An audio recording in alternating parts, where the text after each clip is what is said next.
Oke. Masih tetap bersama kami Hello Sias Podcast. Tidak terasa ya, sudah minggu ketiga di bulan September ini. Not, Ya, aku apa punya pertanyaan nih. Apa tuh? Apa yang ada di pikiran Not ketika dengar nih kata-kata menjadi garam dan terang? Waduh, kok susah ya. Yang ngetren asam dan garam. Asam dan garam, ya, Bukan ya. garam dan terang yang lagi ngetrennya. Beda ya. Beda ya, beda. Beda. Kalau baca-baca ini dari Ya. beberapa referensi ya. Iya. Itu garam dan terang itu sebenarnya sebuah metafora, sebuah apa ya? Perumpamaan, sebuah metafora, sebuah apa ya? Perumpamaan yang digunakan oleh Yesus ketika dia lagi khotbah di bukit. Nah, saat itu pengajaran utama Yesus itu tentang moralitas dan kedisiplinan. Jadi garam dan terang atau metafora tersebut muncul dalam Matius 5 ayat 13 sampai 16 yang menyusul ucapan bahagia dan merujuk kepada ekspektasi dari para murid. Kalau itu tadi kan kutipan dari Wikipedia. Ya, betul. Di sini kan ada loh bakar ya. Jadi kita cari tahu nih, apa yang dimaksud itu menjadi garam dan terang dunia. Ya, kalau menurut Laus Didik gimana? Ya, tadi kan di dalam sudah disebutkan Arnold tadi ya, Matius 5 ayat 13-14 itu berkaitan dengan garam dan terang ya.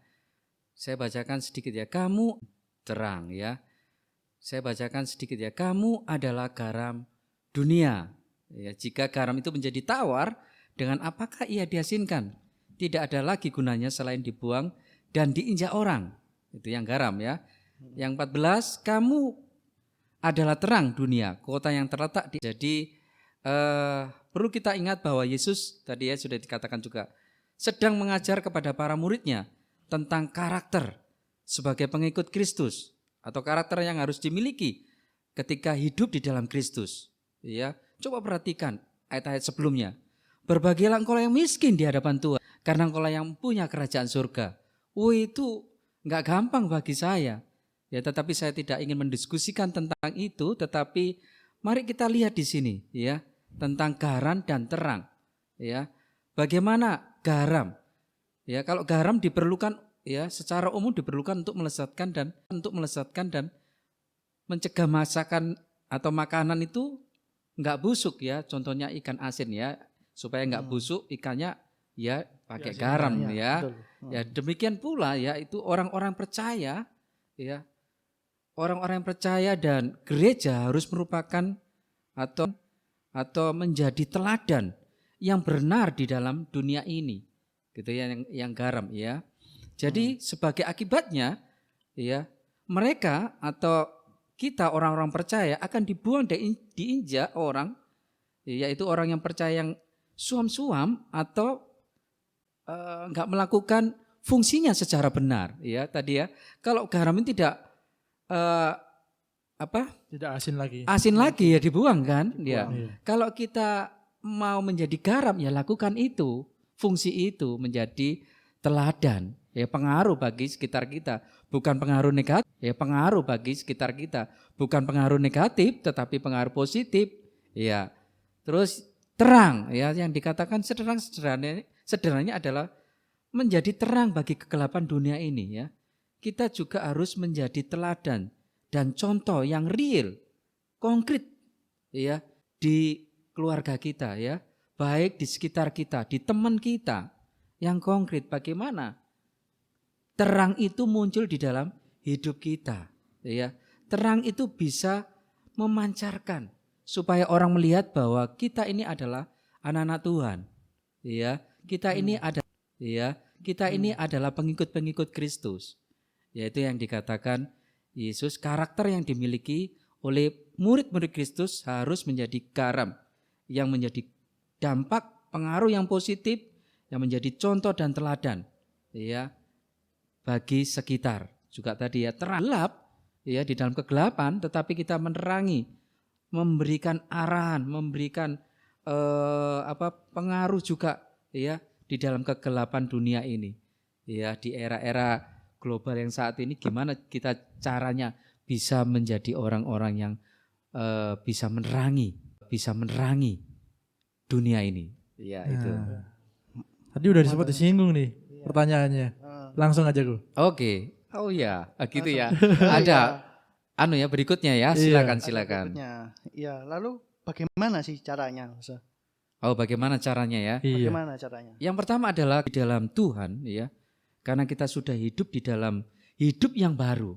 Ini yang perlu diperhatikan ya. Apakah kita sudah hidup baru di dalam Tuhan?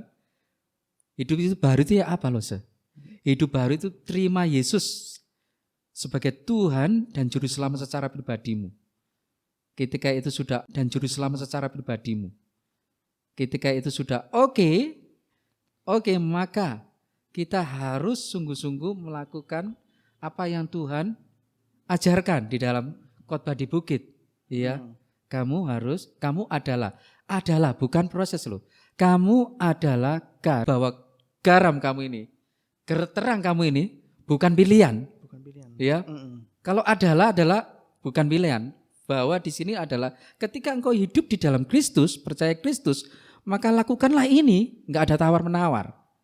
Gimana caranya? Ya harus hidup di dalam Tuhan lagi. Gimana caranya? Belajar firman Tuhan. Mengaplikasikan kebenaran firman Tuhan itu di dalam hari lepas hari. Gimana caranya? Ketika engkau membaca firman Tuhan, hari ini saya baca tentang hal mengasihi. Hal mengasihi itu ya apa ya konkretnya ya? Oh, konkretnya saya harus berani meminta maaf kepada adik saya.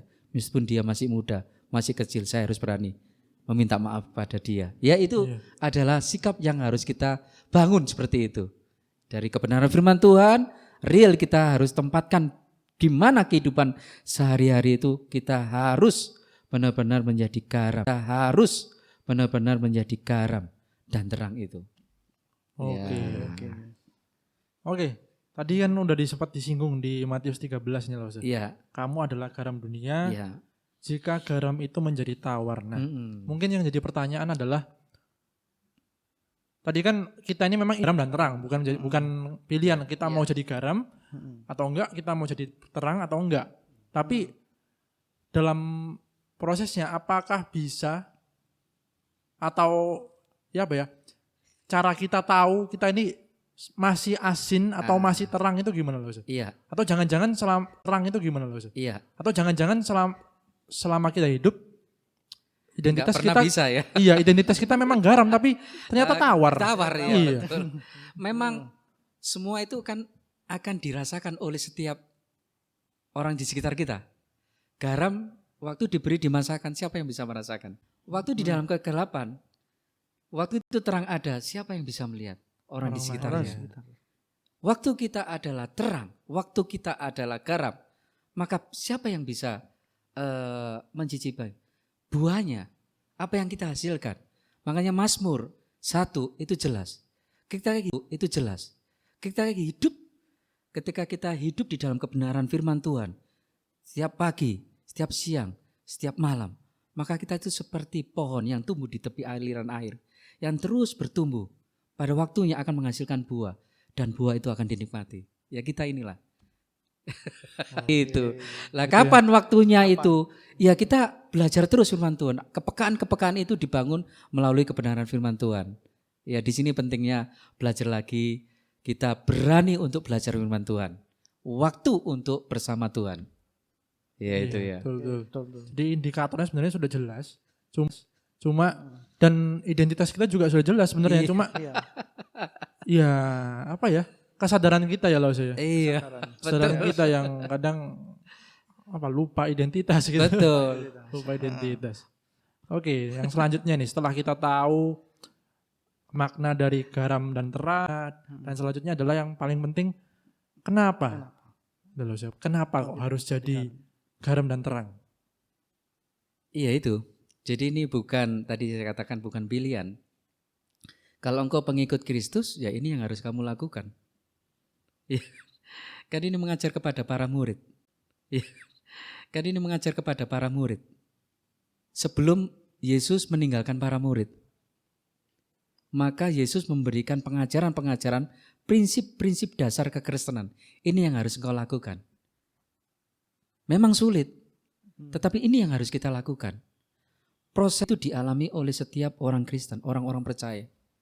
Ada masanya kita jatuh bangun, tetapi mari kita bersama lihat bahwa Kristus sudah menyiapkan atau Kristus sudah berjanji ya, bahwa Roh Kudus itu ada di dalam hidup kita, ya. Dan setiap saat kita akan ditegur, diingatkan oleh Roh Kudus itu sendiri ketika kita jatuh bangun tadi ya. Kamu adalah garam, tapi ketika engkau tidak menjadi garam, ya, maka Roh Kudus itulah bisa membangun engkau. Ketika engkau tidak menjadi terang, maka Roh Kuduslah mengingatkan kamu, menegur kamu. Tetapi kalau teguran itu tidak ada atau tidak dirasakan oleh orang tersebut, maka perlu tanda tanya ini, apakah saya sudah hidup di dalam Kristus? Ini kan real bahwa pengajaran ini, ya karakter Kristus, prinsip-prinsip kekristenan yang harus dimiliki seperti ini. Iya. Oke, jadi kita lanjut nih loh ya. Sebagai anak muda itu kan sebenarnya yaitu kita sadar identitas sebagai anak muda itu kan sebenarnya yaitu kita sadar identitas kita, tinggal kita mau apa enggak, dan sekarang ini sedang masih proses belajar gitu. Iya, betul. Dan itu pasti ya punya waktu sendiri-sendiri lah tiap orang. Dan dalam proses itu semua yang namanya godaan atau cobaan. Ya. Sebagai orang percaya, menurut Lause itu bagaimana cara kita agar memiliki mental yang kuat ketika dalam menghadapi cobaan atau godaan supaya tidak terpengaruh dan tidak selalu jatuh pada dosa yang sama. Muda ini godaan itu begitu banyak ya tadi ya, egonya, ya, semangatnya menggebu-gebu, seringkali itu jatuh di situ. Kalau kita yang pertama perlu kita ingat pertobatan secara benar atau pertobatan sejati. Jadi kita harus paham siapa diri kita. Apakah kita hidup di dalam Kristus kah atau masih belum? Ya, ini menjadi pertanyaan. Ya, jadi mari kita melihat dari diri kita masing-masing ya. Usia remaja, usia muda itu usia-usia yang rawan untuk melihat jati diri kita. Siapa diri kita? Siapa diri saya? Saya harus seperti ini. Ya, saya pengalaman dulu saya seperti itu. Waktu saya kuliah di Surabaya, saya dari Mojokerto, saya harus sukses nanti hidupnya. Saya harus tidak sampai saya kaya. Ya. Itu memang wajar. Tapi bagaimana? Saya harus bisa memfilter atau bisa merangkai supaya motivasi itu tidak salah. Semangat itu tidak salah. Kembali lagi pertobatan secara sejati. Jadi kita harus sadar bahwa kita adalah hidup di dalam Tuhan. Hidup yang sudah ada di dalam pembaruan di dalam Tuhan. Emosi yang kita bangun, motivasi yang kita bangun, semangat yang kita bangun, bukan didasarkan di dalam semangat, tapi kembali lagi bahwa semua adalah untuk Tuhan. Karena kita diciptakan menurut gambar dan rupa Allah. Ya. Terus yang kedua, ya kita harus berani untuk mendisiplin diri. Ya, hidup taat tekun untuk belajar firman Tuhan. Ya, itu kuncinya memang. AT ini memang enggak gampang melakukannya. Tetapi ini yang harus kita kejar untuk TAAT, taat, tekun untuk belajar firman Tuhan dan mengaplikasikan firman Tuhan di dalam era yang sekarang ini masih muda, yang penuh dengan sikut sana sini ya, saling tendang sana sini. Gimana cara kita untuk menghadapi semua ini? Kembali lagi, kita harus hidup di dalam kebenaran firman Tuhan, mengaplikasikan bagaimana kita punya motivasi yang benar, punya ambisi yang kudus di dalam Tuhan. Orang muda harus punya ambisi, tetapi ambisi yang kudus di dalam Tuhan. Gimana caranya? Kembali lagi kepada kebenaran firman Tuhan. Iya, itu jawabannya. Oke. Gimana ya? Ya Jadi ambisinya nggak salah loh ya. Jadi semangatnya nggak salah. iya. Harus itu. Harus Ya. tetap ada nanti jadinya ini ya. Kalau nggak ada ambisi flat gitu ya hidupnya. Iya, tetap harus ada ambisi, semangat. Iya, seperti itu ya. Yang penting dasarnya ya loh. Harus Iya. di dalam Dan Tuhan. jadikan ya, Di dalam dan Tuhan. jadikan hidup kita garam dan terang tadi prinsipnya. Apapun yang kita kejar itu adalah bagaimana kita menjadi pengaruh bagi sekitar kita. Bagaimana kita menjadi dampak bagi sekitar kita untuk membangun kerajaan ya Allah di dunia ini. Wah, dia loh ya, kalian ini generasi-generasi yang harus membangun dengan penuh kemuliaan. Oke. Oke. Ada case lagi nih loh. Iya, iya. Ini pengalamanku juga sih. Iya, Awalnya identitasnya garam dan terang, iya, gitu ya. Tapi garam dan terang, iya. gitu ya. Tapi karena mungkin ini masih hubungannya sama kayak yang minggu lalu. Kalau kita sebenarnya kan memang harus kuat dulu Betul. baru menolong orang gitu ya. Nah itu loh. Gimana kalau udah terlanjurnya adalah identitasnya garam dan terang dan dia sebenarnya punya niatan baik. Dia punya niatan baik untuk Menolong merangkul ya. lagi menolong lagi teman-temannya yang tawar dan menjadi gelap. Tapi ya ini Ke bawah ya. ke bawah. Jadi yang perlu saya coba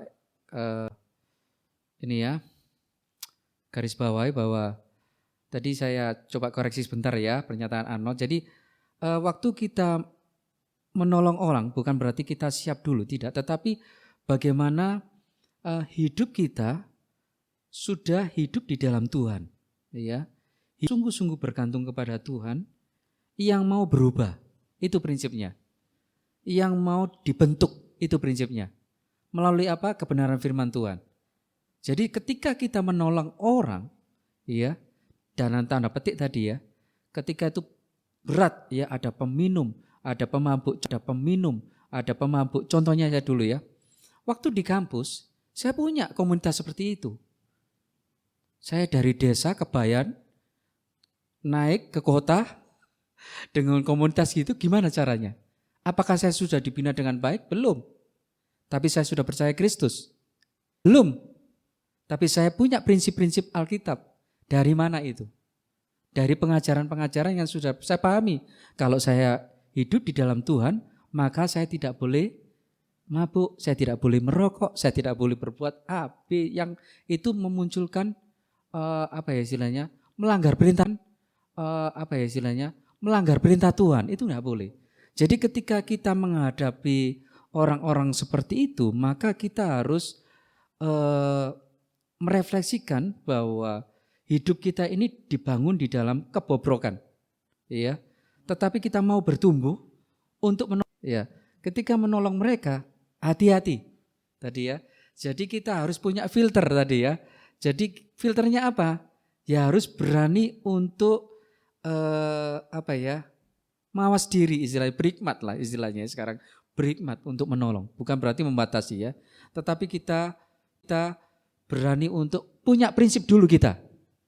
Waktu saya seperti itu kasusnya, saya katakan kepada teman saya, kalau kamu minum terus dan merokok di komunitas ini, saya akan pergi. Gimana? Karena kita komunitasnya suka musik waktu itu ya. Dia akhirnya, oke, kita janji tidak akan merokok, tidak minum. Ya. Waktu di SMA kita ada lomba band. Saya nggak tahu waktu itu lomba di band di gelanggang kor yang besar. Kita ini sudah final di situ. Ini lomba pengamen jalanan sekolah-sekolah antar sekolah. Diberikan itu obat satu-satu, nggak tahu kan saya polos nih. Kasihkan obat, tahu kan saya polos nih. Kasihkan obat-obat. Ini obat harus diminum. Supaya nanti waktu tampil kita tidak grogi. Saya katakan apa? Saya nggak tahu ini prinsip apa, obat apa ini. Saya katakan, kalau ini obat ini diminum semuanya, saya tidak akan tampil. Intronya itu karena dari harmonika dan gitar. Intronya, saya pengamen jalan waktu itu ya. Mereka langsung buang itu obat itu. Dan bersyukurnya Tuhan itu terus menolong hidup saya untuk melewati semuanya ini. Karena prinsipnya adalah ini ya, semuanya ini. Karena prinsipnya adalah ini ya, kita itu mau belajar tunduk taat itu aja. Ya itu memang gak gampang. Kita harus berani untuk menyatakan kebenaran itu. Dimanapun juga, kapanpun juga. Ya kalau engkau saat ini SMA seperti itu, rokok, harus kamu hindari. Kalau ini kamu lakukan, saya harus pergi. Iya seperti itu ya. Itu komunitas yang harus kita bangun. Kenapa seperti itu pergi? Karena pertama, bau rokok itu merusak paru-paru saya. Pasti saya batuk-batuk sampai sekarang. Memang iya. Di bis kota seperti itu. Kalau Bapak merokok, saya permisi pergi Pak ya. Saya permisi untuk izin pergi dari tempat duduk ini. Supaya tidak tersinggung juga gitu ya di bis kota. Oh maaf Pak. Saya matikan. Oh terima kasih Pak. Saya terima kasih juga. Jadi kapanpun juga saya mengajari bahwa saya bisa sharing dari hal tersebut. Saya bisa sharing akhirnya. Pak kenapa Bapak rokok istilahnya kebiasaan. Itu enak. Akhirnya saya langsung istilahnya saya beri wejangan-wejangan supaya ini hal yang positif bagaimana, hal yang negatif bagaimana. Ya rokok kan membeli, membuang uang, ya terus ya dengan kesehatan diri Bapak ini pasti merusak ya. Gunakan uang itu untuk orang lain. Ya, jadi itu hal yang sederhana tapi kita berani untuk bertindak atau berkata-kata. Oke. Oke. Tapi kalau kasusnya lo sedidik itu ya itu tadi dalam Tuhan dan sadar gitu. Jadi bisa memberikan pernyataan untuk ya, enggak gitu. Tapi kalau kasus yang aku alamin itu beberapa rekan itu udah terlanjur terseret lah. Jadi ya niatnya sama kayak lo sendiri itu ada di komunitas, itu ada di komunitas membawa mereka, tapi ya dia yang keseret. Jadi pertanyaannya Anot mungkin tidak ganti kasusnya adalah untuk orang ini bagaimana? Iya. Jadi memang ini yang udah terseret yang tadi. Sudah terseret ya. Jadi memang kalau sudah terseret ini memang banyak hal yang kita harus doakan gitu ya. Dua, kita harus ada partner ya. Partner dari orang tersebut ya. Atau teman yang dulu bisa diajak ngobrol di dalam kerohanian ya.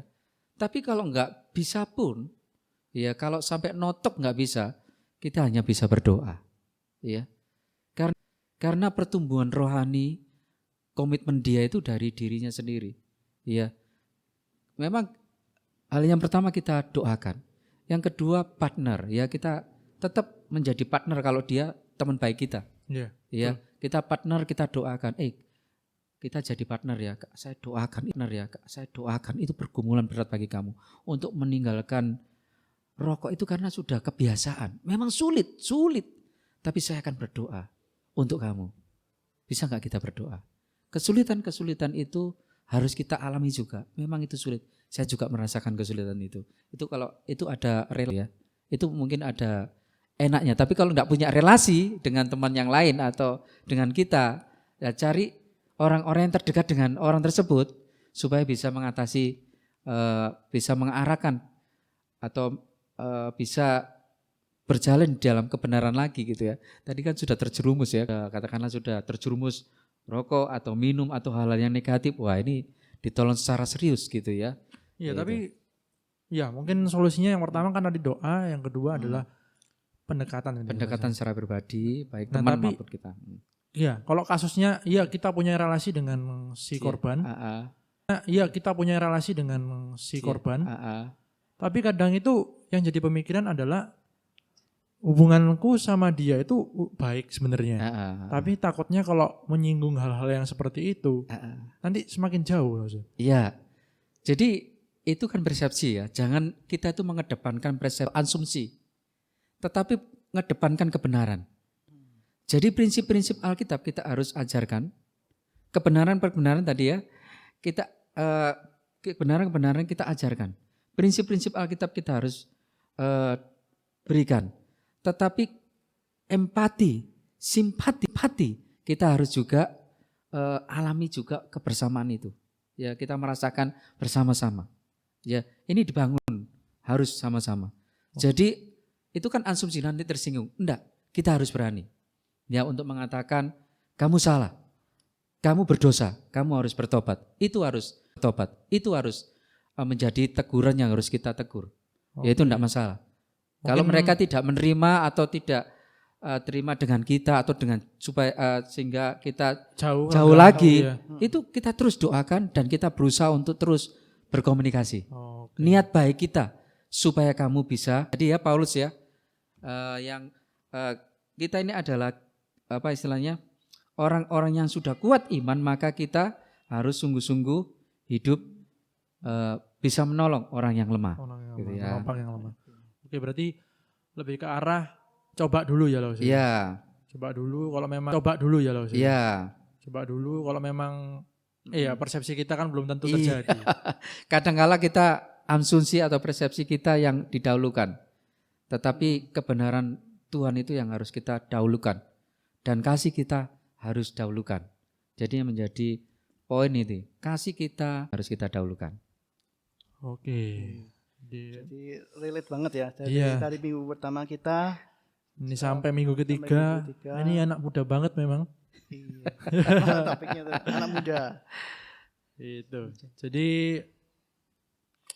saya rasa ya, untuk penjelasan dari Lausa Didik, bagaimana kita dengan sesama, di mana khususnya adalah menjadi garam dan terang yang pada awalnya, ya dari awalnya itu adalah identitas kita, bukan menjadi satu pilihan, aku mau jadi garam atau enggak, aku mau jadi terang atau enggak, tapi ya adalah itu mereferensikan pada identitas, jadi harus kita lakukan. Kemudian apa ada lagi tambahan kok? Ya, bukan pilihan ya itu nanti ya. Iya, betul. Menjadi garam dan terang. Bukan atau ya harus menjadi gaya hidup kita. Gaya hidup ya. Dan juga kita menjadi teladan untuk orang lain. Iya, betul. Oke. Gak kerasa nih kalau diterusin kelebihan nanti ini. Lebih dari 30 menit. Lebih dari 30 menit nanti. Iya. Oke, jadi mungkin ada closing statement lagi dari Lausa Didik untuk episode kali ini. Jadikanlah hidupmu membawa sukacita dan damai dari Allah yang terus menjadi dampak positif dan boleh terus menjadi garam dan terang dunia ini sesuai dengan fungsi yang benar. Amin. Sesuai dengan fungsi yang benar itu yang perlu ditekankan ya. Iya. Amin. Sesuai dengan fungsi yang benar itu yang perlu ditekankan ya. Iya. Oke, jadi mungkin sekian untuk episode kali ini di How to be Salt and Light. Jadi aku, Arnold dan Kofigo pamit undur diri untuk episode kali ini. Dan juga teman-teman sekalian yang setia untuk mendengarkan podcast kita. See you on next episode. Tuhan memberkati. Bye-bye, Youters.